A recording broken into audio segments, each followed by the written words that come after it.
Episode 77 of The Loaded Couch. Guinness, Aqua Brew, Crayola, and PlayStation. VR, is it here to stay? Questions from listeners and beer. Beer.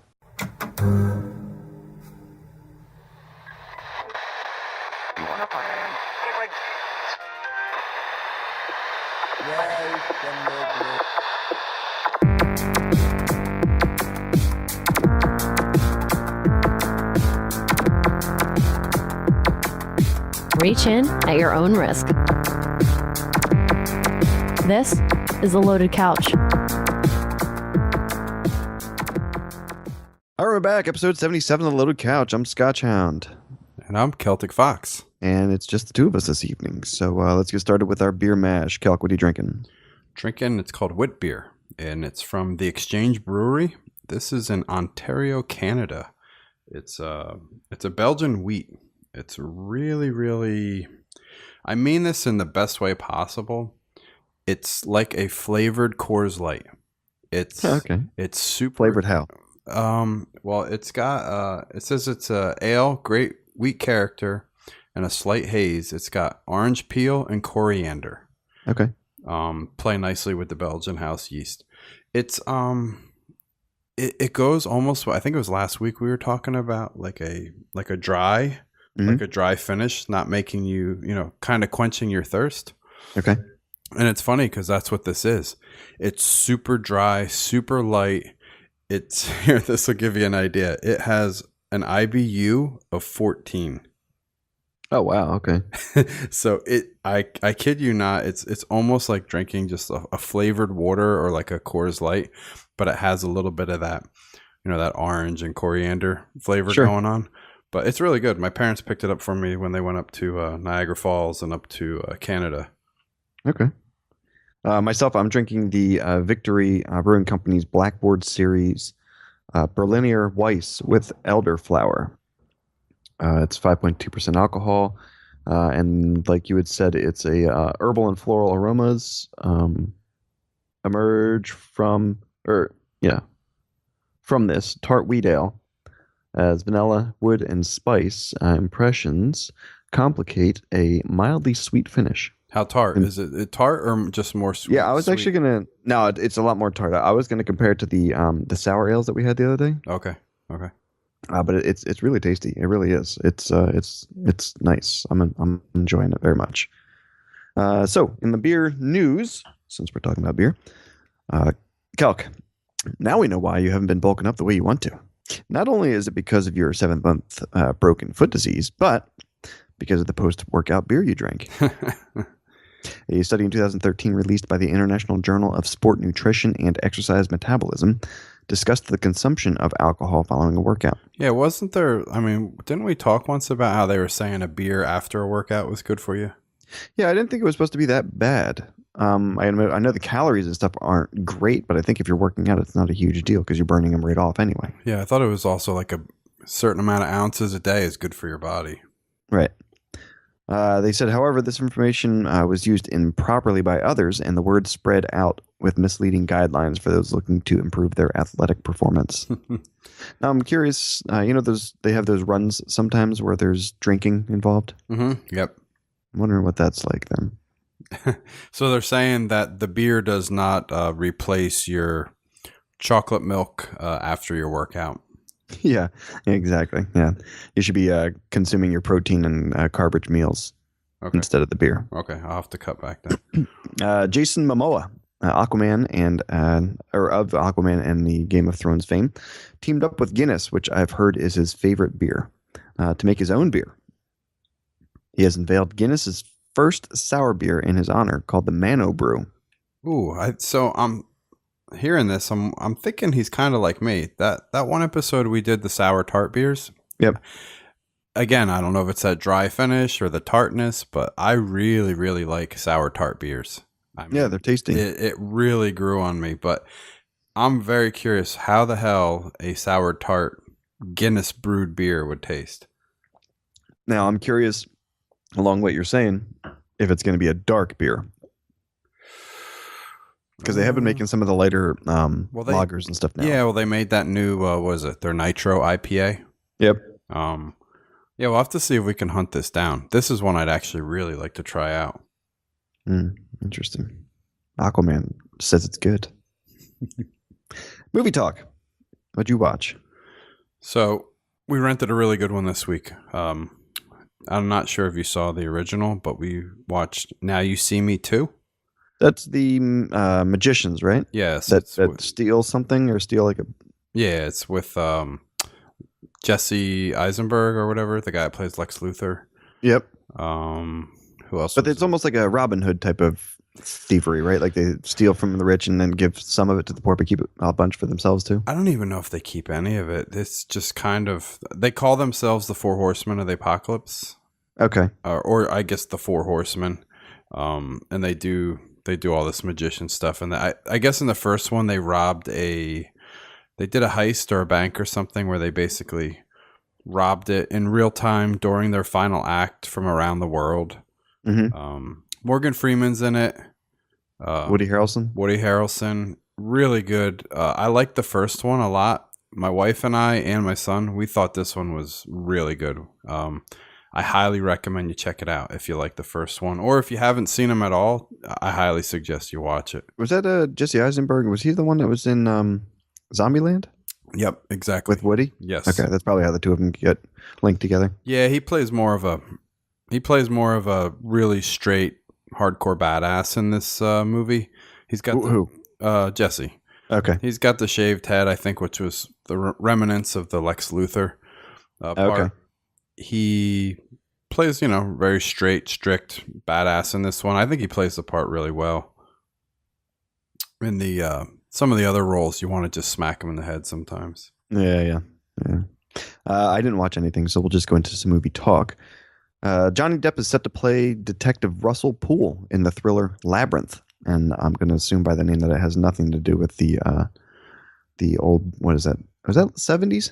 No, early 80s. Early 80s, right? Okay. Dance Magic Dance with... Yeah, exactly. I guess the Poole is known for investigating the murders of Tupac Shakur and Biggie Smalls. So what do you think? Johnny Depp playing a detective role? Are we going to see the Sleepy Hollow Johnny Depp, or more of like a true detective persona? Mm-hmm. I'm wondering. I'm thinking more true detective. Yeah. I mean, I'm wondering. I know Pigeon put the notes in here for us on this one, but I would think it'd be something more like hardcore true detective. I just hope it's not. I hope it's not like that. What was that detective movie we just watched? Well, attempted to watch recently as part of the homework. Yeah, I can't remember now. The one where it was a little way too artsy for us. Yeah. I can't remember the name of it. Yeah, I'm curious. I mean, I really like Johnny Depp movies. I'd be curious to see how he handles like a role like this where it's based on true stories things. Yeah. Or at least, yeah, there's the truth behind it. And that's what I'm wondering, if it's going to be one of the actual true detective cases that this guy actually did, or it's going to be something fake just based off of this guy's, I guess, way of the way he goes about doing his detective work. What was the one guy that everybody says they think was behind it? Is he going to like crack open the case at the end and name Suge Knight? Oh, yeah. Suge Knight. Yeah. Maybe. Okay. Passengers. The movie was originally supposed to have Keanu Reeves as the lead instead they have Chris Pratt opposite of Jennifer Lawrence. He tried for 6 years to get it made. I'm assuming Keanu Reeves tried for 6 years to get it made. Yeah, I guess he was lobbying really hardcore with this script, or I don't know if it's based on a book or anything, but I briefly skimmed around and saw that he was really, really pushing and lobbying to get this made, and I guess Sony somehow got the rights to it in the end. Okay. And they're the ones that made the decision to sign Chris Pratt and Lawrence. Right, okay.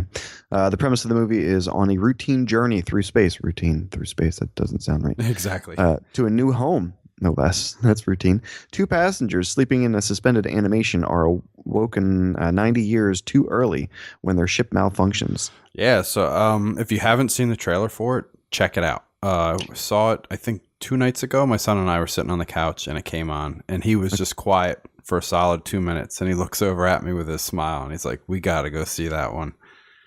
Kind of sounds like a Lost in Space type of thing. It is. It's kind of one of these gigantic interstellar, again, like humanity's up and rooting and moving, trying to find a new planet. Right. So just imagine like all the amenities and the size of the ship, and like alarms go off and their two pods open up. So just imagine the scale and size of that ship, and you're the only two people. You're basically Adam and Eve. You're awoken on this ship, and they find out that they were awoken 90 years way too early.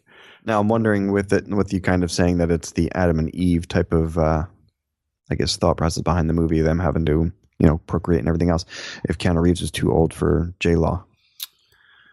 I don't, that's a good question. I don't know. And I hope they didn't think or that he lacked the ability to do the lead role, because I thought he was awesome in John Wick. I don't know if you saw that one. No, I didn't. Check it out. He's really good in it. And I think that they're doing it. But again, that's like an action kind of fighter movie. It is, but I think it's more of Chris Pratt is like one of he's hot now. Yeah, he's one of the it guys right now, and he was Jurassic World, had a really big opening, and has made a lot of money. Guardians of the Galaxy, and he's just a big name. He's really well known, so he can. Right. Again, I saw the trailer and it looked awesome. So, well, just to kind of play against how big his name really is, it must not be that big, because Pratt is getting 12 million, while J-Law is getting 20 plus million. Yeah, well, I think she, ever since that Hunger Games. Oh, what was it? Or the X-Men. Well, Sony. Remember when Sony got hacked? Yeah. Well, I guess it came out in documents that she was like severely underpaid for that.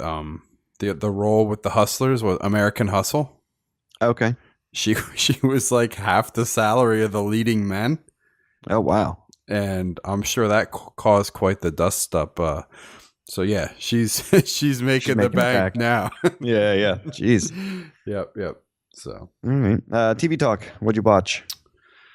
Took it pretty easy. I was busy with work, so I didn't get to really sit down and watch too much. But I got hooked on the Jon-Benet Ramsey special the other night on CBS. Okay. It was kind of one of those cold case, let's crack it open. It felt very much like the Finding Hitler show that I got hooked on. Yeah. But so this was a bunch of modern era investigators and tech. And was it a one-off special, or is it going to be like a few weeks? No, it's a one-off. Okay. So it's probably on demand. I highly recommend you check it out. From watching it, you have a theory? Well, yeah. I mean, my theory is basically what I think they said at the end of the show. And I don't think it's really a surprise to many people if you did follow. I think it's been 20 years already. But you follow with it. It's I think her brother did it. They go into it. They pretty much frame the whole reason why they think he did it, and just kind of end the episode with not saying that he did it, but they say make your own conclusion. Sure. But if you watch it, you pretty much walk away with this kid. I'm pretty sure he did it. Well, it wasn't overly directive, pointing you to him. No, they didn't try to oversell it. They did a just here's the facts. Here's why we think it's, this way. Okay. Here are the areas that we're experts in. They had a woman who was like ex-Scotland Yard, and another guy was like ex FBI. What the hell's those people that like study people's body language? And okay. So they had them, and they watched like all the investigative videos that the police did with the child, the brother. Mm-hmm. And it just when they talk while explaining the situations, it's pretty clear that, the brother more than likely did it. Right. Crazy. What else? I watched Gotham season 2 episode 1. We got back on. Nicole and I are a little jealous. Yeah, we got back onto that. It's season 2 just came out on Netflix. Yeah, she just told me that the other day. Yeah. So we have to get on to that. So we just started season 2 and we're ready to go. Oh, nice. I've been watching the old school MacGyver. I keep seeing the new MacGyver show. The trailers. Yeah. Yep. And it kind of the new show trailers kind of gives me the thought of it kind of being like a James Bondish kind of show. Mm-hmm. He seems like he's very flashy and I don't know, where the old MacGyver was kind of just this guy who just wanted to live, but he was very good at what he did, and he was hired as a freelancer Yeah, he from the he government and carries stuff. this. I don't want to say cockiness to him, but I Hmm. think on one of the scenes I saw that he was like an MIT. He had an MIT shirt, Okay. so I think he's like an MIT graduate or something. And yeah, I think you pretty much nailed it. He's like a James Bond persona Right. versus the original MacGyver was kind of just that very rough and gritty, like kind of. Yeah. He was more Indiana Jones to me. The original MacGyver. Yeah. Yep. Yeah, no, I completely agree. I also had been restarted The Sopranos. I can honest. So you can give me flack. Our listeners can too. Never watched The Sopranos, and I've never seen the Godfather movies. Oh, really? Yeah, I guess you're not really into mafia type stuff, or I am. Like, I love The Untouchables. The Untouchables is okay. one of my favorite classic movies. Just never got around to the Godfather. I don't know. Maybe, knock on wood, I won't have to. But if I get my leg operated on, maybe I'll make a a task there to watch the Godfather movies. Yeah, they're good. I've seen all of them. They're long. Would you say did they stand up to time? Like, would they still be interesting Oh, sure. with all the effects and all the glitz and glitter of Hollywood now? If I was to watch them now, would it still keep my attention, you think? Yeah, because it's more the storytelling that they're doing than it is kind of the visual effects. Like, you're not trying to be wowed by how good the blood splatter looks and stuff if people get shot and all. Okay. Yeah, I'll check it out. Turner, I'm assuming the TV or media company, Yeah, Ted signed Turner. signed a deal with Disney that is estimated to be no less than $250 million. The partnership will grant Turner the basic cable rights to 10 Star Wars films, 4 of which are still on the horizon, with a separate agreement being made with 20th Century Fox for the original film, A New Hope. Yeah, so I think this is like Ted Turner. So you got like Time Warner Cable, and I think probably TNT and also USA. I think he might own USA also. So you remember when we were younger, we always saw the the original Star Wars trilogy. They'd play, what was it, or TBS? Maybe it was TBS, but they would play like on the weekend. It would be like a Star Wars marathon. Yep, and I for some reason always thought it was rating around like the fall. I could be wrong with that, but You might be right, and I'm trying to remember now with the prequel, the 3 that came out. Did they get the rights to that too? Because I think when they literally do a Star Wars weekend now, it's like all 6 in a row is what, 18 hours of movies. yeah, So now they're gonna lock up the rest of these, and we're gonna be looking at what, full week. full week marathon. It'll be Yeah. like the Walking Dead marathons when they run it all week. Yeah, or like that whole week off between Christmas and New Year's or something. The royalties. Oh my goodness. I just hope the agents for these new actors and actresses got, what is it, like 1% of every something with the royalties. Yeah. How long do you think these will run? 10, 20, 30 years? How long do you think this agreement will hold up? Yeah. It's a good thought. I mean, especially when you take into consideration that 4 of them haven't been made yet. Well, that, and I I mean, that could definitely put you in that 20 to 30 year range. and just going off of, look at the past ones. Like I was saying, they play them like on the weekends. It ushered in what? Probably 2 new generations of people, Yeah. watching. I mean, they Star had that Wars. break and stuff like that, but Yeah. still, yeah. I mean, if you got 4 going, and it doesn't seem like they're looking to release them every 2 years or anything. Yeah. So, yeah, my money's on Wow. 25 plus years. I bet you Sure, we'll okay. be watching reruns of this. Nice. All right, so your beer. What do you think? It's a yay. The more I drink it, I'm almost done with the bottle. It's I got a 750 milliliter bottle. Oh, nice. The Jeez. the big boy. I'm drinking champagne tonight. Right out of the bottle? No, I got this in a nice a ball mason jar. That's been my Classy. my new go-to with my glasses. I love drinking out of these ball mason jars because the ones we have for the house are very thin. We've broke about 6 of them so far. Okay. They're a little more heavy duty for you. Yeah, so but no, it's a yay for me. It's got that dryness to it. It's very, very light, very, small IBUs, like I said. I could see this as like a nice picnic beer, actually. Nice. Something that you chill and Well, bring. Picnic beer. How about food pairing? Ooh, actually, like a really good ham and cheese sandwich. Oh, wow. I wasn't expecting that. Yeah. Okay. Awesome. Myself, I'm a yay as well. And I'm looking forward to my next one of it. So, yeah, let's get a refill. I definitely need one. And we'll be back with Let's Talk Games. For more from the Loaded Couch, check us out on YouTube, Twitter, and Facebook. If you like me and would like to follow me on Twitter at Pigeon Pegleg and also on Twitch, Pigeon Pegleg. Pigeon Pegleg. Hey, this is Scotchhound. If you want to hear more from me, you can check me out on Twitter at Scotchhound_LC or on Twitch at Scotchhound. All right, and we're back with Let's Talk Games. Games. Left you hanging there. It looks like we're both drinking the same beers. Yeah, yep. Calculated just to hit it real quick what it was. Yeah, real quick, a recap. It's the wit beer from the Exchange Brewery out of Ontario, Canada. It's a Belgian wheat, 5% alcohol. Highly recommend it. Okay, myself, I'm drinking the Berliner Weisse from Victory Brewing out of Downingtown, PA, and it's 5.2% alcohol. It's a flavored wheat ale. Right into gaming. Celk, what'd you play? Played some Overwatch. We've been kind of... Yeah, we all did, right? Yeah, we all did. We've been picking that up off and on. I can see the addiction to it. Again, I can't play it every day, but man, when we do play it, it is a skilled game. Mm-hmm. It's, like I've said a million times, easy to play, easy to pick up, difficult to master. Yeah. Many times we hit choke points. We're all trying to figure out which class to play.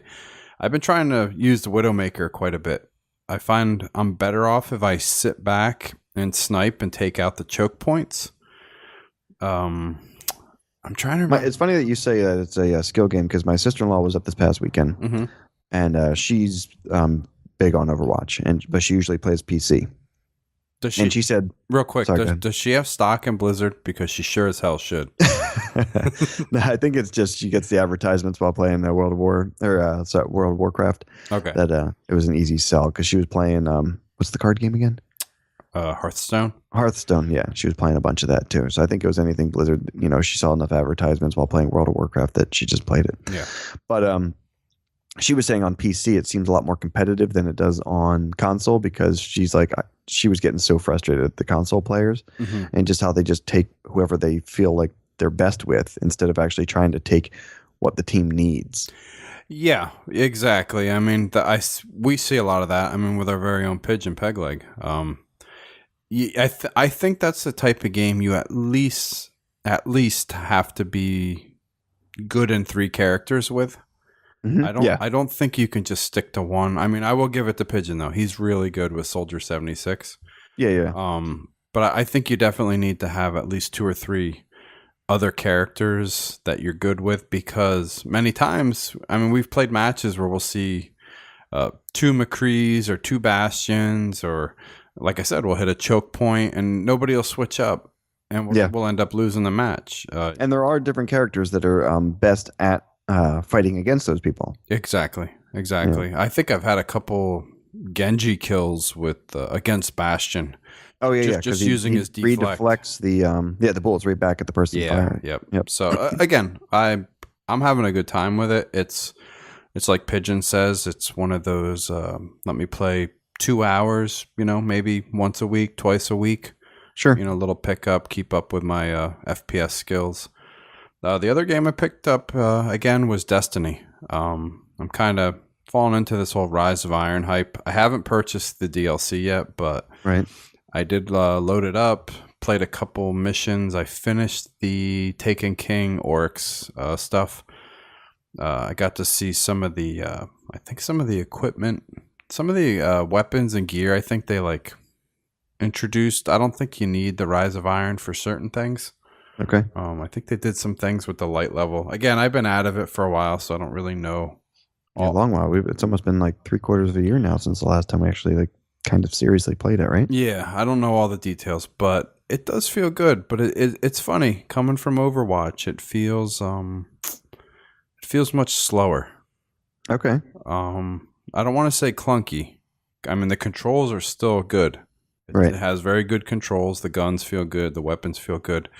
But you play Overwatch and you go to that and then you go back to Overwatch. It's damn, Blizzard did a good job with Overwatch. So speed-wise, would you compare Overwatch then to like a Titanfall?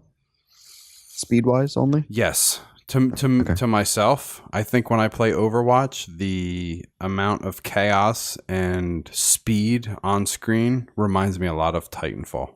Okay. Destiny. Okay, myself, I played some GTA 5 online with the Flans Bros. Yeah, I got to get back fun. into that because I heard. Did they already come out with it? Something with motorcycles, right?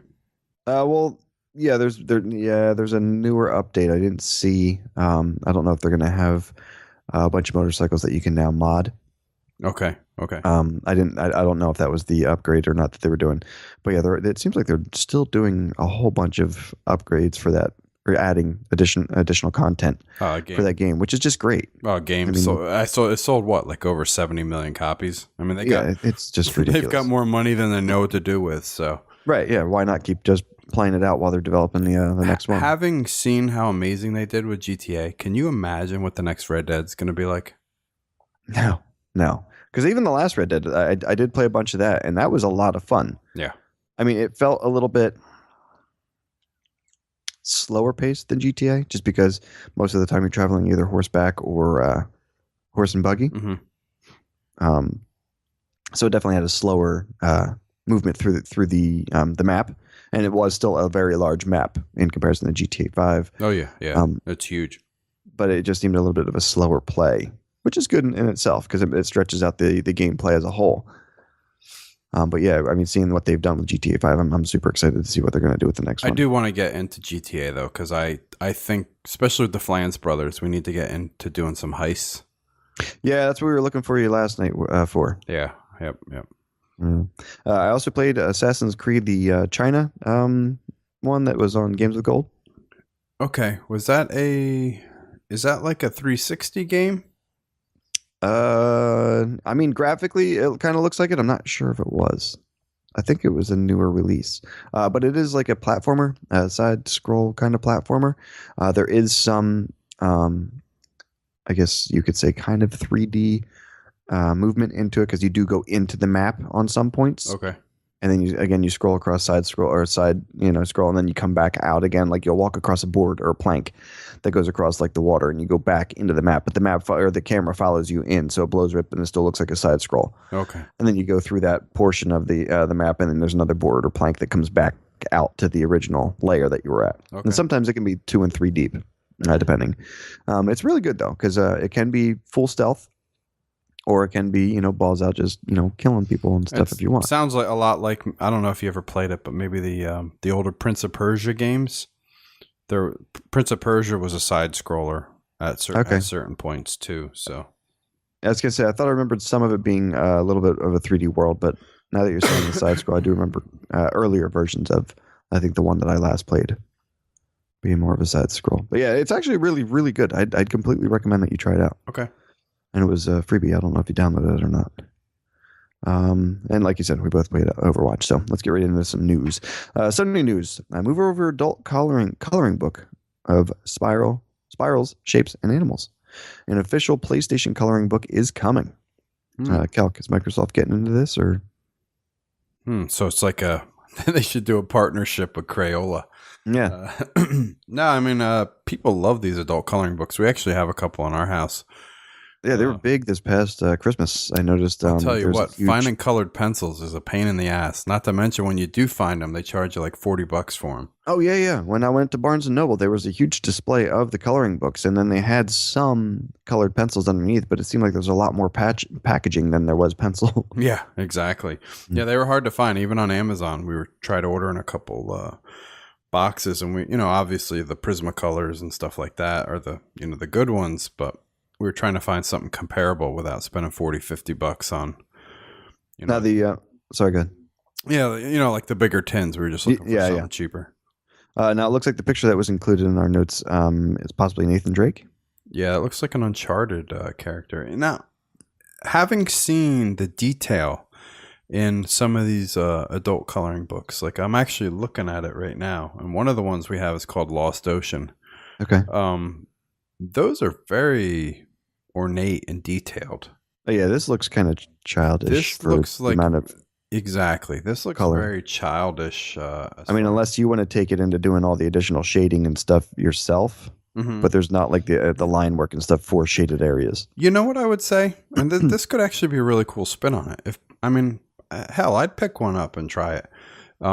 It looks very much like Archer, doesn't it? Sure. Yeah, I could see that. So yeah, you're right. If you want to do the shading and the coloring a lot along the lines of like Archer, it could be pretty funny. Right.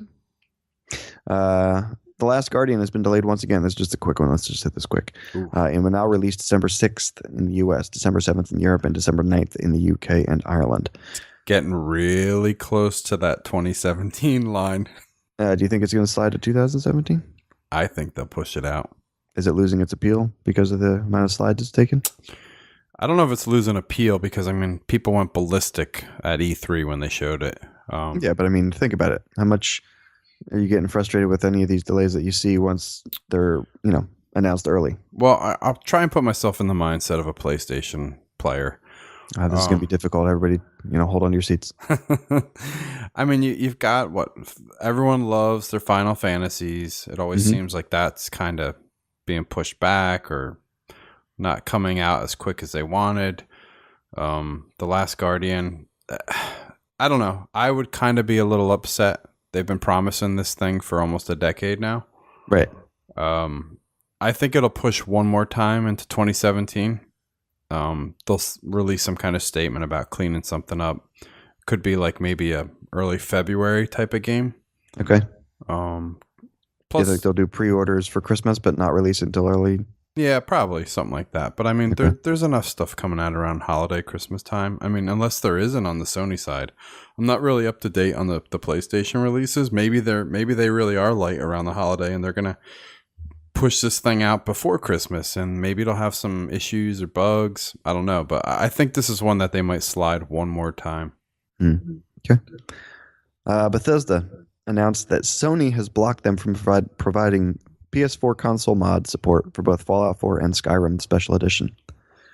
After months of discussion with Sony, this is a quote, we regret to say that while we have long been ready to offer mod support on PlayStation 4, Sony has informed us they will not approve user mods the way they should work, where users can do anything they want for either Fallout 4 or Skyrim Special Edition. Do you think they should? Do you think Sony should do that?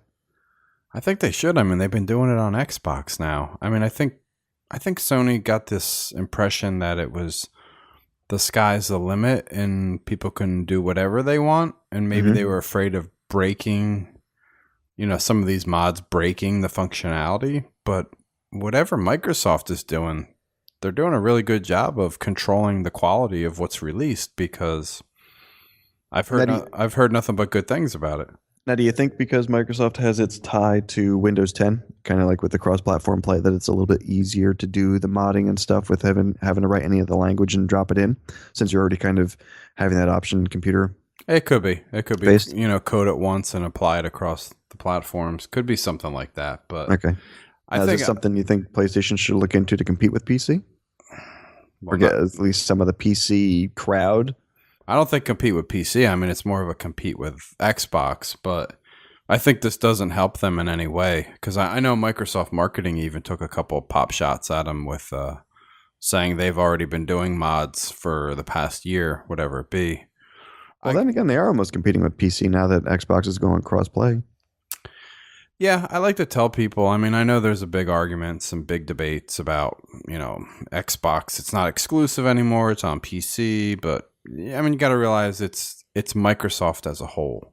Right, yeah, exactly. It's exclusive to Microsoft, not to Xbox itself. Yeah, they now, if you look at it, they have a console and they have a PC base. So right. I don't think you can really say I think it should be more of a declaration of saying it's Sony versus Microsoft, and not, Sony could come out with their own PC stuff, but it should be more of a let's compare Sony as a corporation to Microsoft as a corporation, and not say let's have a PS4 versus Xbox battle. But oh, hey, look, games like Recore and Forza and Gears, they're not on Xbox only anymore. They're on PC. And they're still playing again, crossplay versus. Yeah.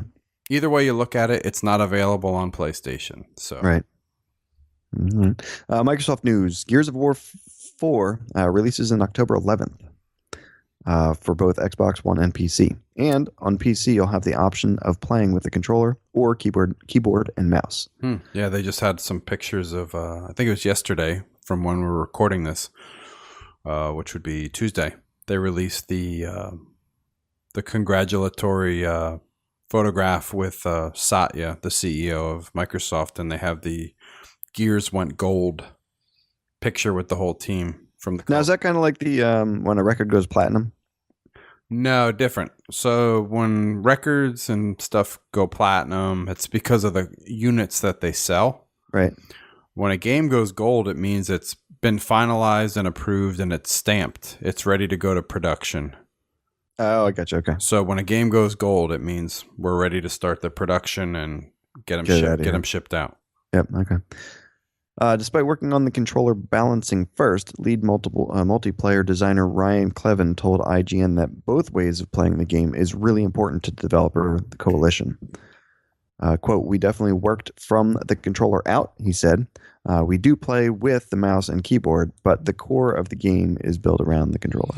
Yeah, this will be interesting. I mean, because I think the game offers co-op, the game offers cross-play, and now it's going to offer, what do you want to call it, controller and keyboard and mouse? Which I think moving forward, almost all games have to have that if they're going to be on the Xbox, especially with the crossplay option with PC. Because how many people do you think are going to have a PC and be like, all right, I have to go and get a controller? Yeah. Where if they just had the option of doing keyboard and mouse, they just, okay, yeah, I'll just do that and screw buying the controller now. Yeah, it'll be interesting. I mean, like they said, they designed it from the ground up to be a controller played game. Right. I still think when Halo Wars 2 comes out, I think we're going to see an update to the Xbox One that supports keyboard and mouse. Oh, yeah. Yeah, I completely would agree with that, especially with... there's people who complain about the mouse and keyboard having a kind of leg up on accuracy and controllability and stuff like that. And I think to keep this crossplay kind of friendly, there's got to be that option. Yep. Yeah. Calc, did you think the Australian sky looked real in Forza Horizon 3? Yeah, it looked gorgeous. That might be because it is. Nice. The developer Playground Games decided to photograph the real Australian sky and to put into the upcoming open world racing game. And with the help of a 12K high dynamic range camera, they did. Yeah, it looked amazing. I think you and I were talking on IM together. I really would like to see this game in 4K with the HDR. Sure. Because I keep reading tons of articles that say, yeah, 4K is good. That's a nice upgrade. But the real good stuff is the HDR. They say the HDR is like comparing somebody going from standard def to high def. Yeah, I was going to say, I think HDR kind of gives you that depth. It does. One of the a better feeling of depth. Well, the easiest way to explain to people too was like the standard color base that we're used to is like the old 16.4 million colors. They were saying HDR is 1.2 plus billion. Oh wow! Okay. And you basically have the contrast ratio just goes off the chart. So when you have those really dark lit cave scenes that on your TV now you kind of squint at and everything just looks black and you're like, wow, it's dimly lit. But in real life, if you ever been outside at a campfire or something and you have that backlit or the firelight, you can see a lot of detail. Well, they're saying that's what HDR is going to offer. Okay. The Playground team took hundreds of thousands of photos of a range of weather conditions in Australia and physically shipped a terabyte of data a day back to the UK because you can't email files that size. They had like a non-stop with UPS. Yeah, or seriously. FedEx. Holy crap. Just running thumb drives back and forth. Terabyte thumb drives. That'd be awesome. Yeah, that's impressive. Yeah, I can't wait to get our hands on this game. Microsoft just nabbed one of the most influential people in virtual reality. Did you hear about this? Yeah, this is interesting. Mark Bolus, a virtual reality researcher and mentor for folks like the creator of the Oculus Rift and the team behind VR shooter Raw Data, recently left his job as a researcher and professor at the University of Southern California for a job at Microsoft. I'll bet you the pay's better. Yeah, so supposedly this guy's like one of the godfathers of virtual reality. Okay. They're saying he thinks way outside the box. He's the guy that I guess got Palmer Luckey is the creator of the Oculus Rift. Mm-hmm. So he's like his mentor. Okay. Yeah, Microsoft. I'm curious. I mean, do you think they approached him and just opened the checkbook and said, what's it going to take? Well, I'm wondering that because I put in here a little question for you just to see where your thought was. Mm-hmm. They haven't really been pushing their VR as much as like Sony's got commercials out on TV. They have commercials on like Twitch and stuff like that that's promoting their VR use now. Yep. And I know that Microsoft's Xbox One isn't really VR ready yet. I think they said they were waiting for the Scorpio, right? Correct. Yep. Okay. So could this be their icing on the VR cake? It could Getting be. this guy in there to kind of finally start doing that push for VR? It could be. I mean, from two angles. One, Phil Spencer said they wouldn't push VR until they saw the writing on the wall that it was a good investment. Right. So maybe between these trade shows and just getting a little more traction, they're seeing it as something they should invest in.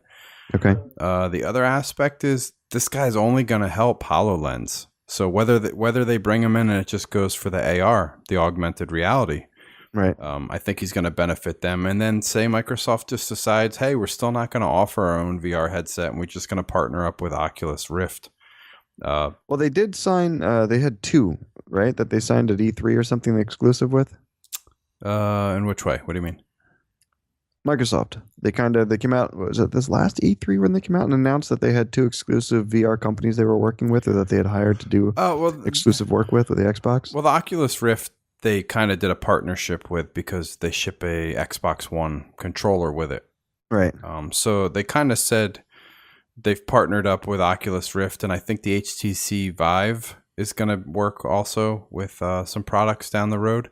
Okay. But the Scorpio is being engineered to work with VR out of the box. They just haven't said what. Microsoft's own VR. Well, no. Or are you thinking they're going to go Oculus? They haven't said that yet. That's the big mystery. So does Microsoft come out with the Scorpio at some really sweet price point and then offer a really competitive VR headset of their own in-house? It's going to be interesting because I think the Sony one's what, $399? So yeah, I'd be curious to see if they're working on something and they just have kept it hush hush. But next E3 should be awesome. Do you think it's going to be E3, or do you think they'll kind of? I mean, when's the Scorpio supposed to release? Do you think they'll release it next holiday? Sorry.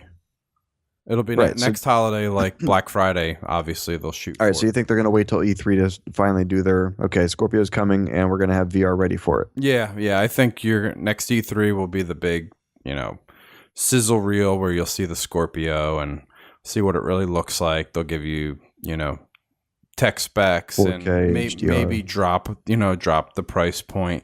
And I think maybe the big drop the mic moment will be whether they decide to announce that they're going to do their own VR or not. Okay. Now, with that kind of said, just one more real quick talking point. How do you think their comparison for the Scorpio versus the PS Pro? Are they going to compete, or they're just going to say, screw it, we're putting too much into it, we have to charge more?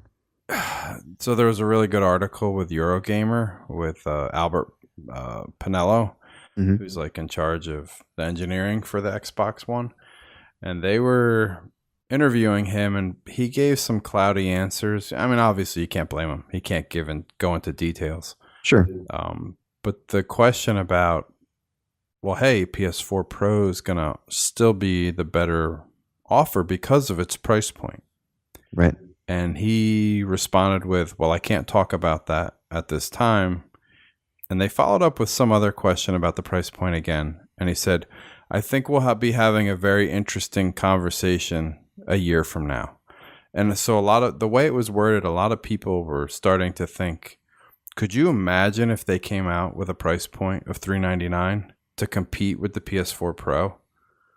They'd have to take a loss on every machine, though, right? They'd have to take a loss on every machine, and I think they'd have to offer it as a console-only upgrade. And what I mean by that Now, is, if they went console-only upgrade, would that be a loss on every machine then? Or do you think they'd almost break even at that point? I think they still take a loss. I think they might go with this trajectory plan where they are going to take an initial loss in the first year to 18 months.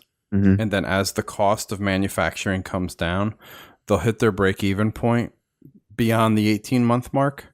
Right. So let's just say hypothetically, they lose. You got to remember, they're buying these things in bulk and they're building them in bulk and it's all custom. So say they're losing $100 on each machine. It costs them, say, $500 and they're selling it for $400. Yep. But 18 months out, maybe it only costs $400 to make, or it only costs $389 to make.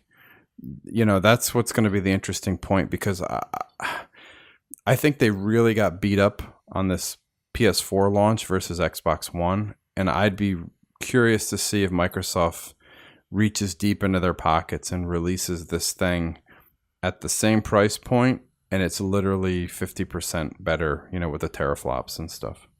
Now, you saying that the possibility of them taking a loss for at least a year. With doing that, I mean, you've kind of been touting this cell phone kind of plan with these consoles.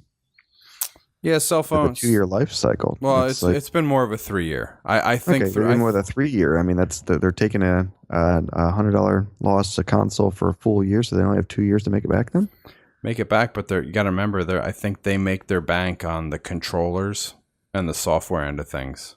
Okay. I mean, those controllers we have that we spent $60 on, they're probably what? Now I have 4 of them. Well, yeah, they're broken. Exactly. Your headsets. I mean, the controllers cost them what? Maybe $5, $10 to make.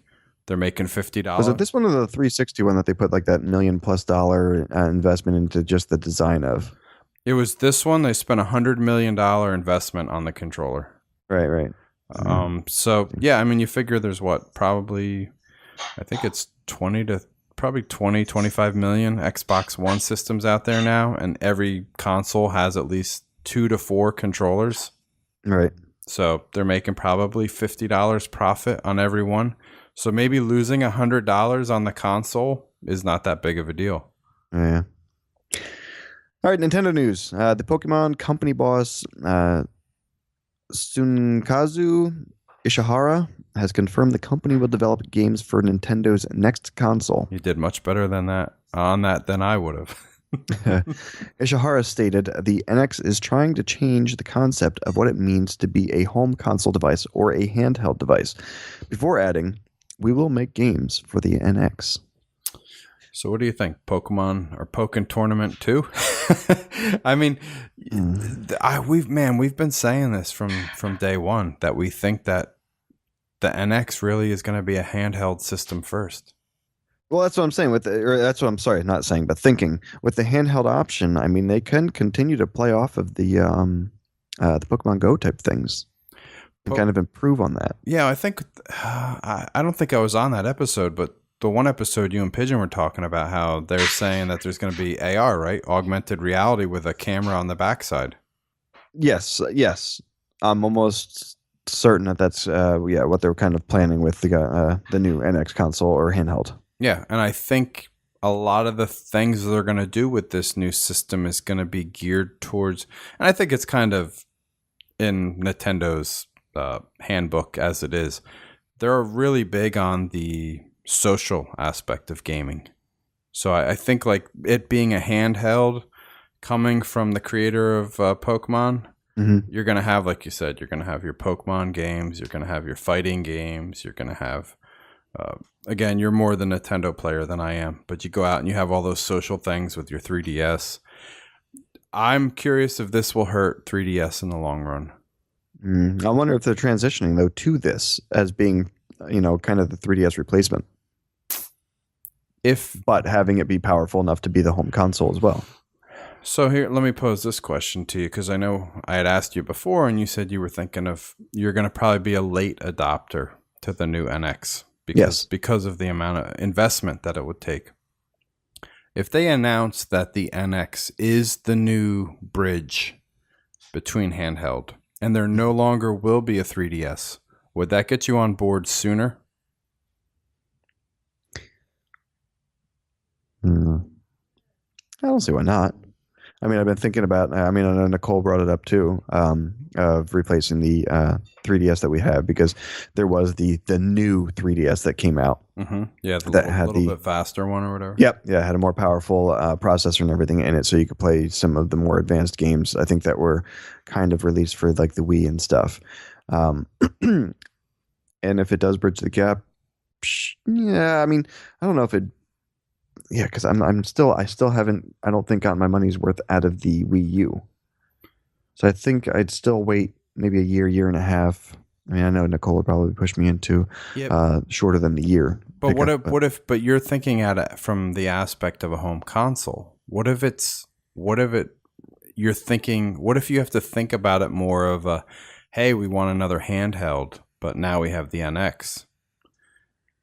See, that's the problem though, because it depends on the gaming option with it, because a bunch of the gaming that we do on our DS, it's Nicole and I both have DSs. So there's some options to play, together, but there's also the options to play different games like apart as well on our own. If there's the sharing option of it, yeah, maybe.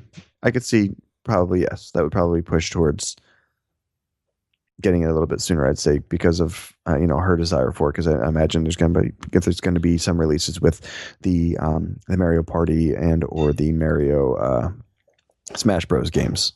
Okay, and that might be a bigger player into when we get it and why we get it. Okay. Multi-platform news: the Battlefield 1 beta has 13.2 million players, making it the biggest beta in EA history. That's a lot of people. Yeah, what do you think the over-under is for 10 million players for Call of Duty Infinite Warfare beta, which releases October 14th? I want to say over, only because this is the first Call of Duty I'm interested in. Uh-huh. So I'm leaning towards over. But I'm going to go over. I'll say over 10 million. Over 10? Yeah. Battlefield at 13. Yeah. You think is it going to be much over, you think, or? I'm trying to remember who has. This was the biggest for EA. I'm trying to think of who had. The Division had a really big one. I think that was like 9 or 10 million. I'll go with over 12 million. We'll play over 12. Okay. Play Call of Duty. All right. I guess I'll go just under 10. Okay. Sega did an Alien Isolation about 3 years ago on Oculus Rift. It was a demo that was bloody scary, per this quote. To bring that back to VR would be a dream, and dreams can come true. VR will take time, but we will start releasing some titles just to learn. It is a platform for the future. I guess they're saying VR is a platform for the future. So yeah, so I don't know. This is one of those proof in the pudding things I was talking about earlier with the hiring of the VR guy from Microsoft. Right. Maybe they're starting to see the writing on the wall, and there's some money to be made here in VR, and they're engineering a Scorpio console to support VR right out of the box. I don't know if you saw the commercial. Samsung has a really good commercial out recently for their Samsung VR, right? Where you put the Galaxy phone into the headset. Yep. And all it really is just a camera on normal people sitting in a chair wearing the headset. Sure. And their reactions. And it's as simple as that, but it really captures the moment of VR could really be the next big thing to change the way people view entertainment, from movies to games. And even my wife sat there really quiet watching the commercial. So yeah, what did she think of that? I mean, just to be honest, completely closing off visual and auditory. I don't think she gets it yet. I think she's going to be one of those, not until she straps it on will she really get the full understanding of what it's going to offer. I mean, she's not real big into games as it is. Right. So I don't want to say it's like kind of a lack of imagination, but I just don't think she grasps it yet. She might be more into the things like the virtual reality tourism type of things. Okay.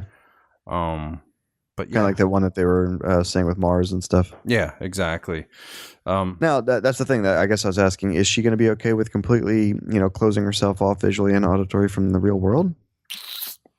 From like a physical standpoint, like nausea? Yeah, is she going to feel that, and is she going to feel safe enough? I mean, even in your own home and stuff, it's like, some people are just like, nah, I can't do it. It's going to be too immersive, and I'll feel like I'll fall over and hurt myself. Or yeah, I think this is one of those things we just, as humans, we don't know yet until. That's why I said this could really be big. Right. It could be really bad for mankind. It could be very detrimental. A lot of people having health issues, but yeah, health and hermit issues, mental issues. Yeah.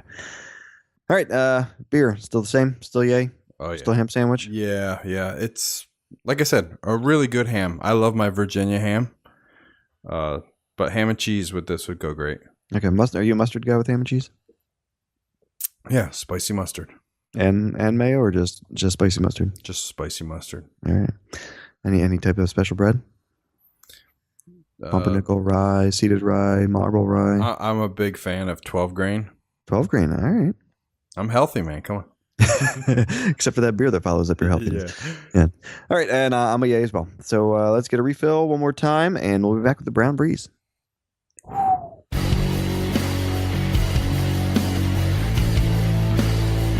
For more from the Loaded Couch, check us out on YouTube, Twitter, and Facebook. Hey, if you like me, follow me on Twitch and Twitter at Pigeon Pegleg. Yeah!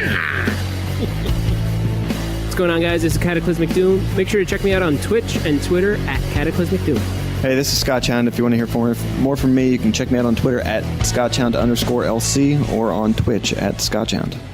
All right, we're back with the Brown Breeze section of the show, and I think Celtic's stuffing his face. Yep. So I will just mention I'm still drinking the Berliner Weisse from Victory Brewing. It's a 5.2% alcohol flavored wheat ale, I should say, from downtown PA. I went with the good old classic.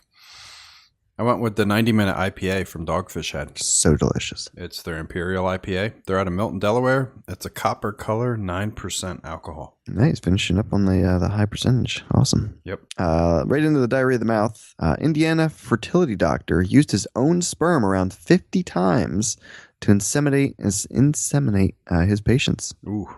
Dr. Donald Klein told his patients he was inseminating them with fresh sperm from a medical student or resident. So I got to ask you, is this a roundabout way medical term or some form of rape? It's a good question, huh? I'm going to say no because there's, maybe. Because there is going to be some mental anguish. Yeah. But no, because I don't think it's the complete negative mental anguish that comes from like the beating or the what is that? Making somebody or pressuring somebody into doing something they don't want to do. Yeah. I know it like turns the show into a real serious topic, but yeah, I'd be curious to see what female listeners or somebody thinks. I mean, this could be a mental form of rape to me. I mean, this seems like somebody definitely pushing something onto somebody else that they're not. Well, the crazy thing in this situation is why there wasn't the option for like a sperm donor, like a bank kind of situation where the people could look at, okay, I want these kind of, attributes of the person who's donating and then get that. And they're just looking, okay, no, we just have fresh stuff that comes from a medical student or resident. Okay, yeah, but maybe the people thought that's what they were getting. They thought they had choices and were getting something out of a bank. Client confessed he donated his sperm, not through a bank, about 50 times and admitted to doing wrong by inseminating the women with his own semen, but felt that he was helping women because they really wanted a baby.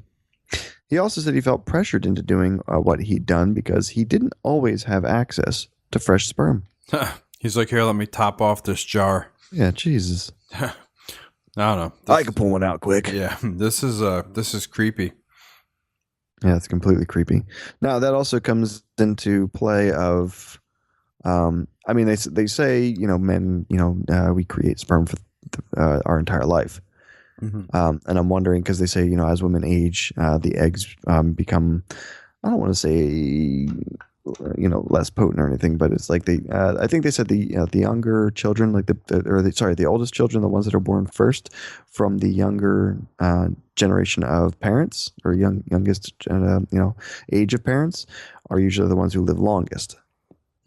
Okay. So I'm wondering if with his age, because he in the picture he's balding and he's white haired and stuff like that, if that'll be something. So he's doomed these children from birth. I'm wondering if they can kind of put something on that or not with that. A woman and her daughter are facing incest charges after authorities learned the pair were legally married in Oklahoma this year, and that the mother had married her son a few years earlier. Ooh. She said she thought a marriage was okay because her name wasn't on the daughter's birth certificate. Oh, my God. The detectives later learned she married her son in 2008 when he filed for an annulment 15 months later, citing incest, stating he was married to his birth mother. What state is this in? Oklahoma. Oklahoma. Oh, my goodness. Right? Yeah. Yeah, in Oklahoma this year. I don't know. I guess they're out there. So she married her son first. That didn't work. And he woke up 15 months later realizing this was a bad thing. And then married her daughter. Did the daughter know that she married the son at some point? I would assume so. It's weird, though. Wow. Mommy divorced Bobby, so now I can get a piece of her. It's just weird. Is this just a way to have your kids not run away from you? Now, we're looking at two mug shots here. We've got the mother, and they're both super mug shots. Is this the son or the daughter? But the daughter. Did you notice that they're both wearing Superman shirts? Well, they could be Supergirl too. Oh boy, because it is the the emblem for the House of L.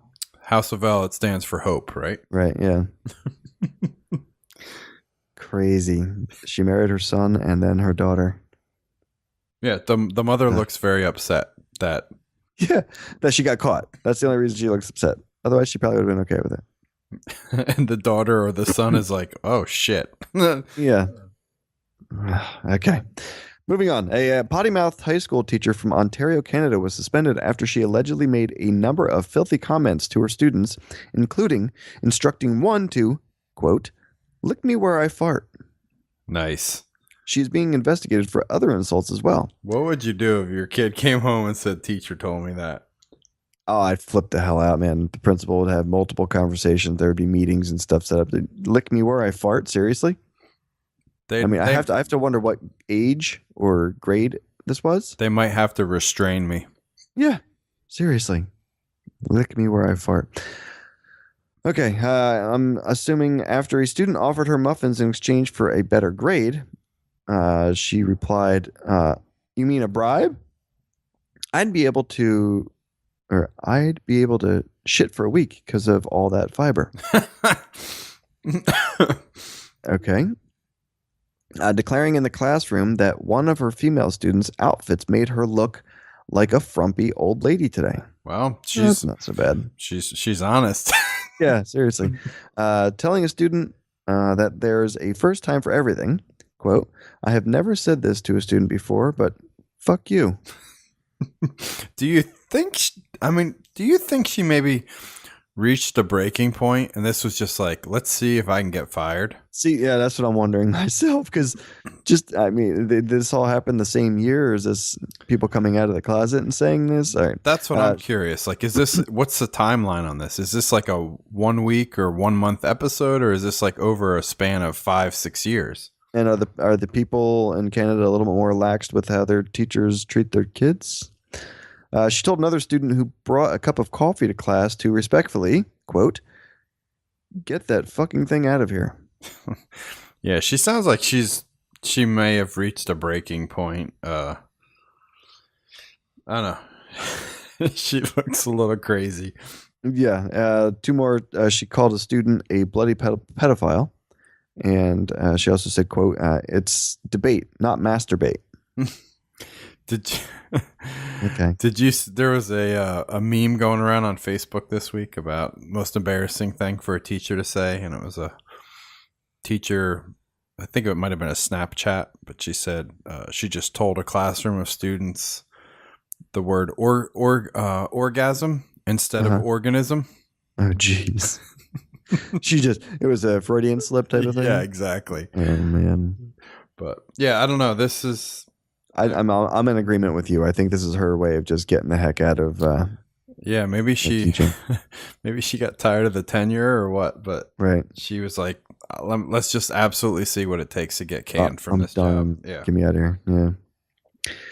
All right. We got some questions from listeners. The first one is from @Colin Kaepernick's knee. Mm-hmm.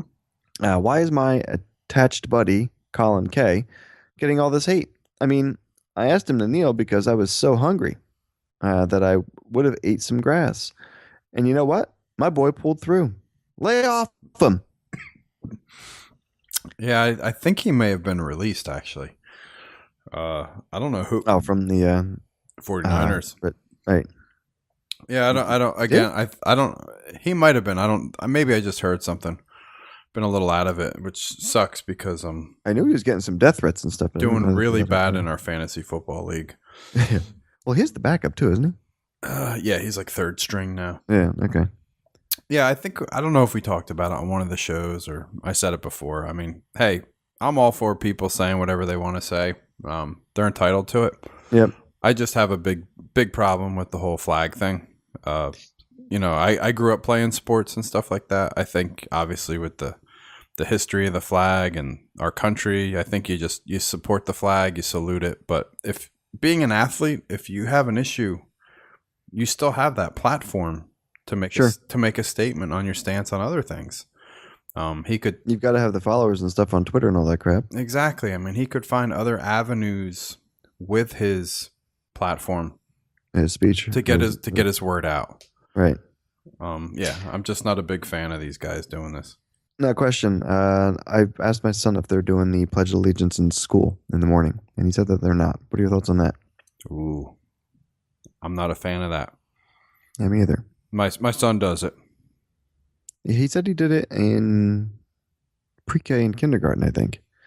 I don't think he said he did it in first and second grade now. Kind of a little bit annoyed by that. Yeah, that's, again, it goes with the, I'm just respect for the getting country. very, very political here. I'm all for history. I think it's important that children learn history, even if it's bad. I think the whole rebel flag thing in the South being taken down is it's kind of a big issue. I think people should be educated and learn why things are the way they are. Mm-hmm. You can be told that it stands for something that means something that people don't believe in. But yeah, this whole not saying the Pledge of Allegiance thing and, one nation under God, they take the word God out. I don't know. It's getting a little crazy. Yeah. All right. Well, thank you for the question @Colin Kaepernick's knee. Our next question comes from @TheRealPillsDoughboy. I listen to you guys talk about food pairing, but never mention anything about a good cookie. What is your go-to cookie of choice? Chase it with milk or a glass of ice cold water? I'll let you go first. Well, I just finished a sandwich. With cookies. A cookie, a go-to cookie. I've got one, but go ahead. First of all, I do like Oreo cookies, Okay. but a go-to cookie definitely would not be like a prepackaged thing, like an Oreo or a Chips Ahoy. Okay. Chips Ahoy soft baked are really good. Mm. My go-to also wouldn't be a chocolate chip cookie. I've once or twice had a really stellar oatmeal cookie Right. With or without raisins. without. Okay. I'd probably say oatmeal cookie is my go-to. Homemade. Homemade. My mom made it once, I think, with like old-fashioned oats. So I Okay. don't know if you can imagine what I'm saying, like a really chunky, like oaty oatmeal cookie, but still has that over-the-top sweetness. And Any nuts or anything? no, she just made oatmeal. it like an old-fashioned oatmeal. Like I said, it was very thick. Like I don't know if there was some kind of molasses or something in it, but it was really good. An oatmeal cookie like that, I'd almost say I go with a glass of water because Okay. sometimes milk, Too much thick. it just gets way too thick. Exactly. Yeah. Okay. So you said you like Oreos. Just real quick, what do you think? What are your thoughts on all these new flavored Oreos? Haven't tried the flavored, but did you see the Oreo that's like double the size of the disc, but it has almost no filling in the middle? No. There's like a super thin Oreo I've seen. Huh. And yeah, the flavors, I don't know. I mean, the one flavor I always liked was the Halloween one with the orange. Yeah, I was gonna say they have the filling. orange or the Yeah. And the mint. The green mint ones are awesome. What about like the chocolate covered ones, where it's a chocolate covered Oreo? I haven't had those yet. Okay. Myself, I don't mind a packaged, and if I went packaged cookie, it would be Vienna fingers. Oh, okay. I love those things, man. Oh my god, I can eat like the whole package, and I know I shouldn't, but I can. Dude, I grew up, my great grandmother used to eat those sugar wafers. Oh, those things are good too. Those were so good when The pink or the white or the brown. Mm-hmm. Yep. Yeah, those things are good too. All right, thanks for the question at the Real Pills Doughboy. Our next question comes from at Whiskers. Oh. I thought Pigeon Pegleg went to college? Question mark. Is he claiming to be smarter than dozens of scientists who confirm humans are guilty of the amount of CO2 that is impacting our climate? So, humans, yes, possibly. But have you like seen all the? I'm sure you have the studies. The cows? The cows are the number one cause. And But again, that's human influence. it is human influence. It's because we're eating way more meat than we really should. Right. And the farming, way that they're feeding them a lot more grain than what they're used to eating, and the grains are making them a lot more gassy than they should be. Mm-hmm. Yeah. The cows are definitely an issue. Sure. My wife and I saw a special too with a farmer who took all the cow shit Mhm. and plowed it. Basically, he ran his entire farm process off recycled methane gas. Oh, okay. All of the equipment and stuff ran off methane. Yeah, he like plowed it into this like canal and then like processed it in some way where he extracted the methane from it. Sure. Yeah. And he ran like almost all his farm, his house, his heat, everything off the methane gas. That's pretty cool. Yeah. Yep. I can't answer for Pigeon, but yeah, I'd be interested to hear what he says. Maybe we can get it from him next week. Maybe we'll carry this question over. Thanks for the question, though, at Whiskers. Our next question comes from at StillLife2005. Why haven't you guys mentioned anything about the Samsung Galaxy 7s impacting planes and exploding? I'm not. It's kind of new. Yeah, I'm not up to date on the planes thing, but I have been seeing them explode. I saw one picture where it blew up in some guy's pocket and took. Well, I think they were saying because of those findings and stuff, they're saying do not even bring it onto a plane now. Oh, okay. Maybe that's what it is. It has to be powered off before it can even go on the plane. Right. Yeah, and I think I was saying to you, I saw another picture of a guy. He had it in his Jeep Cherokee charging, and it exploded and burned the whole car to the ground. It's ridiculous. And I think Samsung even released a statement saying, kind of avoid using your phone in certain scenarios. Like, so is this something that you think they should take care of these injury costs and loss of property costs, or dude, is it just, we released sorry? no, there's a this CYA. guy that lost half his leg. Yeah. I mean, I would assume. I mean, I'm not one of these ambulance chaser type of people where. Sure. But seeing this photo, I mean, this looks like almost like a war photo. I would assume this guy is going to get tens, if not 20s of millions of dollars. Do you think Samsung's kind of overextending themselves with trying to include everything in their phones now? You know, waterproof and best camera, longest battery life. Yeah, I mean, they are. They're trying to squeeze a lot. I think the problem is they're doing some borderline tricky stuff with the VR? the batteries. Oh, okay. Because I think it's the Samsung's Galaxy 7. I don't think it's the new iPhone 7, but I think it's the Samsung where it has this new rapid charge battery. Oh, yeah. Yep. Where they're saying the battery can charge in like 15 or 20 minutes. Yep. There's got to be something crazy going on under the hood for that battery to do that, where this is the effect, the thing. Now, do you think it's a heat thing or? Well, I mean, batteries are chemical, so that's how they charge. There's a reaction. Something's definitely going south on these things, though, to cause them. I'd like to see a video. I mean, do they literally explode, or do they just like pop and ignite into flames? Yeah, that's what I was curious. And then it's like, I don't know if it's got the meat off of this guy's leg. Yeah. It's got to be more of an explosion type of thing. Well, and you and I both being Windows Phone users and talking about going back to iPhone. So with this happening, I would say we're firmly in the side of not getting a Samsung. Yeah, right now, definitely. But I have to say, it's like I have my Windows Phone, and the one that I got, it was the poor man's phablet. Mm-hmm. The battery life on this thing, or I don't know if it's maybe just the programming that Microsoft did for their battery saver once it gets down kind of into that low battery. Yeah, it's amazing. Yeah, I think I can have it last an entire weekend, no problem. Yeah, I think on the settings it says when it goes into battery saver mode, it pretty much kills like 90% of everything running. But it's amazing. Like I went down to my sister-in-law's, and they're all iPhone users, and you couldn't it was find like a charger, nothing whatsoever. But it lasted me 2 days. That's awesome. Like I only turned it on like maybe 3 times during those 2 days or something like that. Yeah, just to check texts and emails quick. Mm-hmm. But still, no problem. It was in battery saver mode the whole time, but. I was completely amazed at how well it lasted. That's impressive. I'm curious to see this Surface phone if it comes out. Oh, you were saying about that being kind of a new. Yeah, kind of. No more Lumias, no more Nokia phones. If they do release a mobile device, it'll be a Surface phone. Surface. No, I'm going to assume that's going to be more phablet size than phone size. I don't know. I hope not. I don't think I want a phablet. Yeah. I think you'll like it if you get it. Yeah, true. All right. Well, thanks for the question at Still Life 2005. And that's the show. Celk, let's get your opinion on your 90-minute. It's really good. I'm a big fan of the Dogfish Head 60.